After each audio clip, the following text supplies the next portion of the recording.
ખાસ કરીને માન્ય હાઈકોર્ટના ચુકાદા બાદ અમદાવાદ શહેરમાં રખડતા ઢોરો ઉપર તો નિયંત્રણ આવ્યું છે, પણ ઘણી એજન્સી એવું કામ કરી રહી છે કે રખડતા ઢોરોને ગ્રામ્ય વિસ્તારોમાં છોડી દેવામાં આવતા હોય છે અને એના કારણે નગરપાલિકા જેવા મિની અર્બન વિસ્તારોની અંદર ઢોરો રખડતા ખૂબ જોવા મળે છે અને એક્સિડન્ટના પ્રશ્નો પણ બને છે. એની રજૂઆત આજ વિશેષ માન્ય કલેક્ટરશ્રીની હાજરીમાં કરેલી છે અને જરૂરી સૂચનાઓ કોર્પોરેશનના અધિકારીઓને પણ આપેલી છે, કેમ કે નાના વિસ્તારોની અંદર ઢોર રખડતા હોય અને મિની અર્બન એટલે કે નગરપાલિકા વિસ્તારમાં રોડ પણ સાંકડા હોય, એના કારણે અકસ્માતના બનાવો પણ ખૂબ મોટા પ્રમાણમાં બનતા હોય છે. બીજું એક ખાસ બહુ મહત્ત્વના વિષય એ પણ હતા કે આરોગ્ય ક્ષેત્રની અંદર ઘણા બધા કામો રાજ્ય સરકાર દ્વારા મંજૂર થયા છે, એને ટેન્ડરિંગ અપ્રુવલ પણ મળી ગઈ છે, તો એ કામોની પણ શરૂઆત ઝડપથી થાય. અને ખાસ કરીને કાયદા વિભાગની અંદર જે જગ્યાએ દેશી દારૂ કે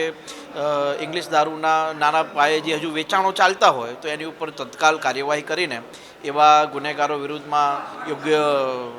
નિકાલ લાવવો જોઈએ ને એમની વિરુદ્ધમાં જરૂરી કાયદાની કલમ હેઠળ એમને સજા પણ કરવી જોઈએ. એ પ્રકારની ચર્ચાઓ અમારા અમદાવાદ જિલ્લાના 4 ધારાસભ્યો વતી કરી છે